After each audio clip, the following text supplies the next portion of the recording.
Assalamualaikum warahmatullahi wabarakatuh. Ketemu lagi dengan saya Linda Pratiwi, masih dalam pembelajaran bahasa Indonesia.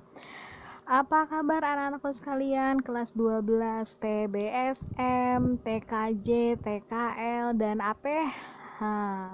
Gimana kalian semua hari ini sehat? Saya berharap hari ini kalian selalu dalam keadaan sehat walafiat. Baik anak-anakku sekalian, ya, sebelum kita membahas pembelajaran selanjutnya, yaitu mengenai kebahasaan dan menyusun teks cerita sejarah, saya ingin menyapa dulu anak-anakku sekalian yang sudah memberikan tugasnya di Google Classroom. Ya, terima kasih saya ucapkan pada anak-anak sekalian yang sudah mau melaksanakan tanggung jawabnya sebagai siswa. Yang belum, yuk silahkan dikomunikasikan apa yang sulit, apa yang tidak bisa, dan bagian mana yang kalian tidak sanggup. Bisa dijawab saja di nomor WhatsApp saya. Oke, baiklah anak-anak sekalian, untuk materi Bahasa Indonesia kelas 12 menjelang kalian akan melakukan penilaian tengah semester yang akan dilaksanakan insya Allah pada tanggal 14 September tahun 2020, ya. Materi ini yang teks sejarah ini adalah materi bab 2, kemungkinan adalah materi terakhir yang akan saya berikan, ya. Karena apa? Karena untuk materi Bahasa Indonesia, ya, di kelas 12 ini memang tidak begitu banyak, ya, tetapi saya akan memberikan beberapa latihan soal mengenai soal-soal UAN yang akan saya share di Google Form, ya. Nanti kalian teknisnya adalah kalian mencoba untuk mencoba untuk menjawab terlebih dahulu. Nanti dari situ saya tahu bagian soal mana yang kalian masih galau, masih bingung, masih tidak tahu, masih buram gitu ya. Nanti saya akan bahas melalui tayangan video YouTube. Oke anak sekalian, itu rencana kedepannya. Kali ini masih di teks cerita sejarah. Kemarin kalian diminta oleh saya untuk menganalisis unsur intrinsik dan ekstrinsik, atau mencari tahu apa nilai-nilai apa saja sih yang terdapat di dalam teks cerita sejarah. Oke. Ya, baik, kebahasaan dan bagaimana caranya kamu menyusun teks cerita sejarah. Adapun KD, yaitu kompetensi dasar yang harus kalian pelajari, yang akan kalian pelajari, yaitu satu, menganalisis kebahasaan cerita sejarah. Kebahasaan itu kebahasaan apa saja sih yang ada dalam teks cerita sejarah? Kebahasaan itu kan kayak frasa, klausa, kalimat, kemudian ada kata penghubung, tanda baca dan sebagainya, dan lain sebagainya, itu termasuk ke dalam kebahasaan, ya, dalam bahasa Indonesia. Nah, di dalam cerita sejarah ini ada apa saja nih kebahasaan apa saja yang ada dalam teks cerita sejarah ini, nanti kita akan bahas lebih lanjut.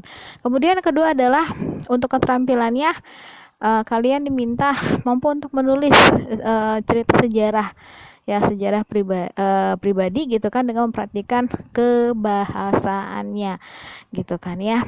Oke, kalian harus mampu nih membuat sebuah cerita sejarah, ya, sejarah kalian boleh gitu kan, atau sejarah-sejarah kejadian yang ada di sekitar. Oke, baiklah anak-anak sekalian, tidak tunggu lama-lama lagi, ya. Adapun tujuan kalian mempelajari teks cerita sejarah ini adalah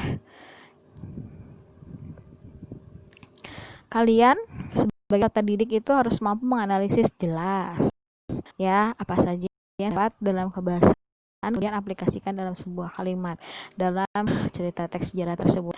Kemudian kamu juga harus mampu membuat sebuah teks cerita sesuai dengan kebahasaan yang telah dijelaskan, ya. Baik.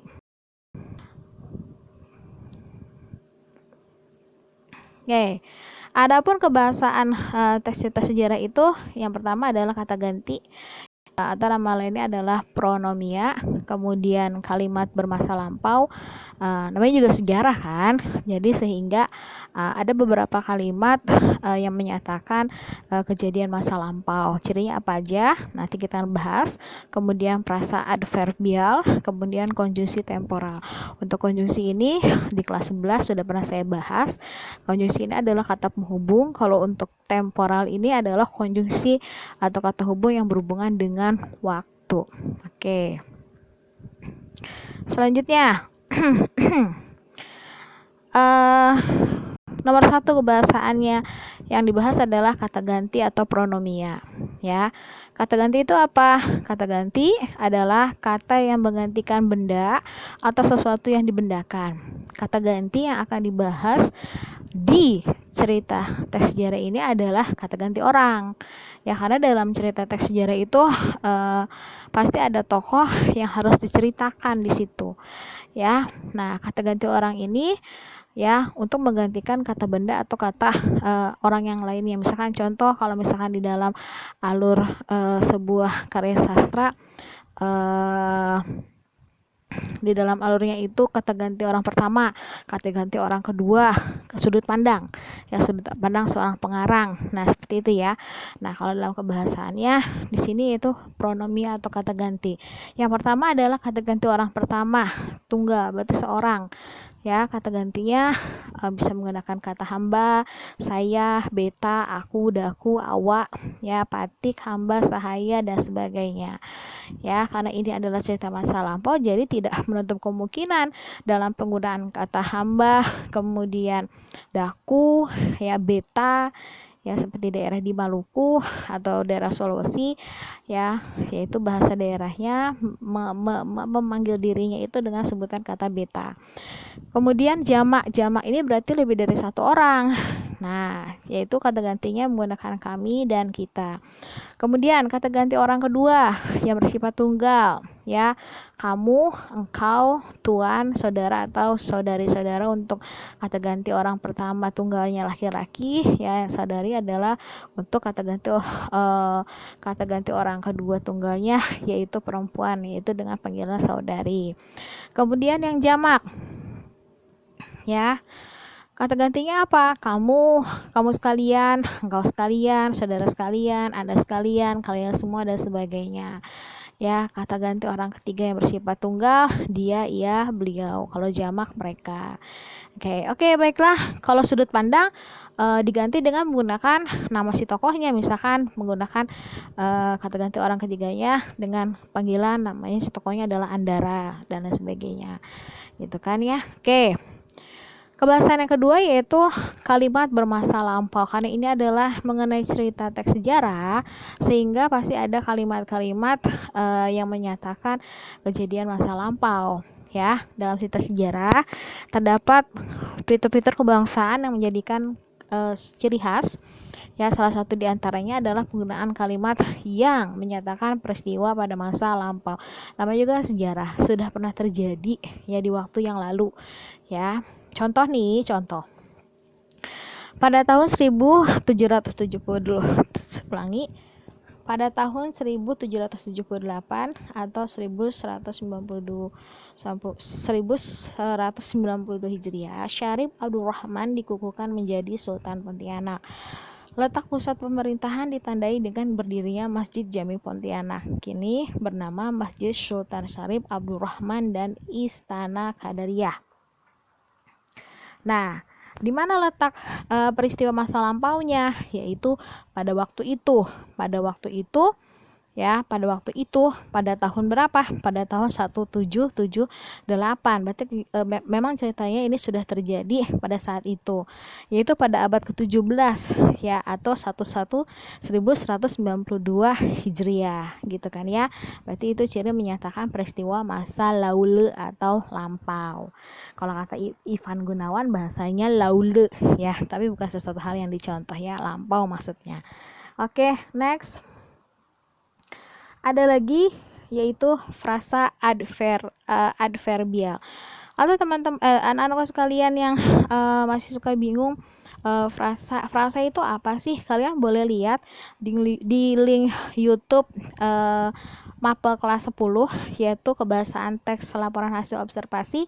Di sana saya membahas tentang kebahasaan TLHO, yaitu mengenai perbedaan kata, frasa, klausa, dan kalimat ya. Atau jika anak-anakku sekalian yang masih ingat di pelajaran waktu kalian masih duduk di kelas 10, buka kembali catatannya apa sih perbedaan kata, frasa, klausa, dan kalimat.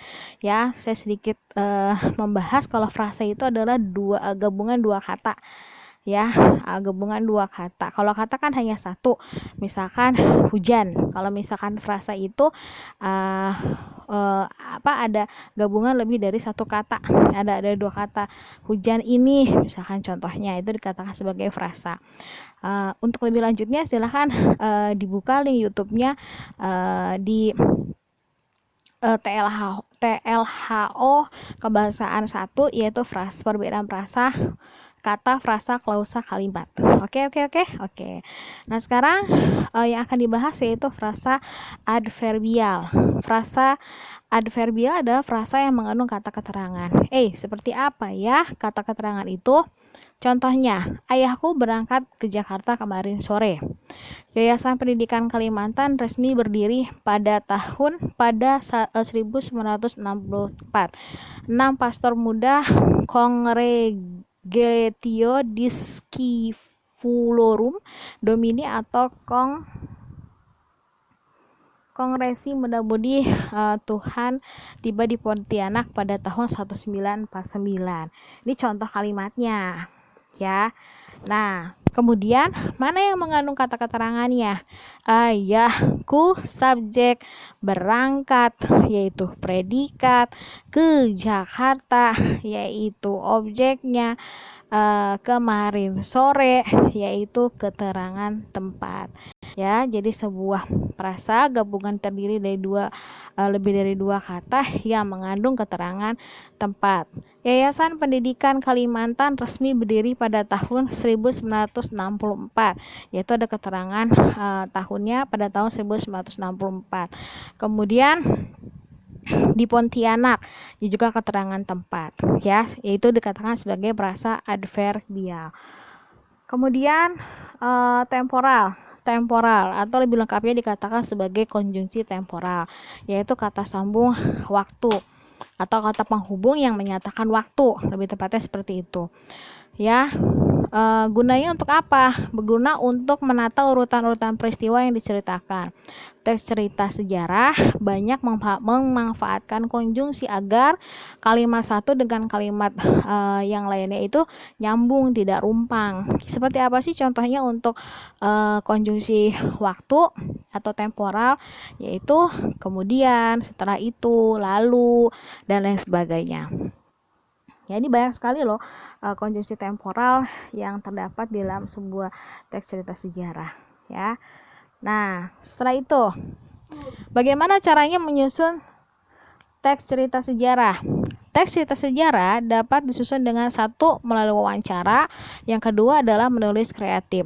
Wawancara di sini adalah kalian mencari narasumber yang bisa dipercaya keaslian dari cerita tersebut, kemudian mencari data dari kisah tersebut dan disusun menjadi sebuah tulisan. Atau ya kalian mencari beberapa sumber dari media, kemudian kalian susun menjadi tulisan yang kreatif. Ya, ini hanya dibedakan hanya dari bagaimana caranya kalian mencari sumber informasi mengenai cerita tersebut. Teknisnya so far untuk penyusunannya sama. Ya, oke. Nah, lalu bagaimana teknik penulisan teks cerita sejarah, anak-anak? Nah, kejadian-kejadian yang diceritakan dalam urutan kronologis dari awal ya, kamu harus tahu kejadian-kejadian diceritakan dalam urutan kronologis dari awal sampai akhir. Kalian pastikan betul tidak lewat. beberapa peristiwa tersebut kalian urutkan berdasarkan kronologis. Jadi kronologisnya itu disusun secara sistematik, tidak boleh ada yang terlewat, tidak boleh urutan satu kemudian tiba-tiba ada di urutan ketiga, dan begitu seterusnya.